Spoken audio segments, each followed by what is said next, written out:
વિસ્તારમાં યુવાન પર જીવલેણ હુમલો કરવાના મામલે ઉધના પોલીસે આરોપીને ઝડપી પાડીને ઘટનાનું રિકન્સ્ટ્રક્શન કર્યું। સુરતના ઉધના વિસ્તારમાં 2 દિવસ પહેલા જૂની અદાવતમાં એક યુવાને સરા જાહેર છાતીના ભાગે ચપ્પુ મારીને આરોપી ફરાર થઈ ગયો હતો। જો કે સમગ્ર ઘટના તેના નજીકના એક દુકાનમાં લાગેલ સીસીટીવીમાં કેદ થઈ ગઈ। આ મામલે ફરિયાદીએ ઉધના પોલીસ મથકમાં ફરિયાદ નોંધાવતા ઉધના પોલીસે ગણતરીના કલાકોમાં આરોપીને ઝડપી પાડ્યો। જો કે ગઈકાલના રોજ ઉધના પોલીસ દ્વારા આરોપીને સાથે રાખીને ઘટનાનું રિકન્સ્ટ્રક્શન કરવામાં આવ્યું। જો કે ઉધના પોલીસ દ્વારા આરોપીના વિરુદ્ધ પુરાવા એકત્રિત કરીને કડકમાં કડક સજા થાય તે દિશામાં ઉધના પોલીસે તપાસ શરૂ કરી છે।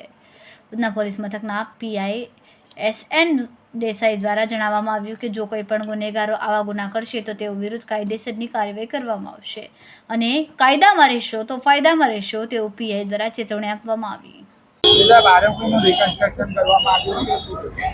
શનિવારે ઉધના વિનોદ ચોક વિસ્તારમાં એક ચાકુ મારવાનો બનાવ બનેલો હતો। એમાં ઉધના પોલીસ દ્વારા આરોપીને પકડી પાડવામાં આવેલો છે અને બનાવવાળી જગ્યાએ લાવી રિકન્સ્ટ્રક્શન પંચનામું કરવામાં આવે છે અને આ ગુનામાં આરોપી વિરુદ્ધમાં વધુમાં વધુ પુરાવા એકઠા કરીને આરોપીને કડકમાં કડક સજા થાય એ પ્રકારના તમામ કાર્યવાહી કરવામાં આવશે।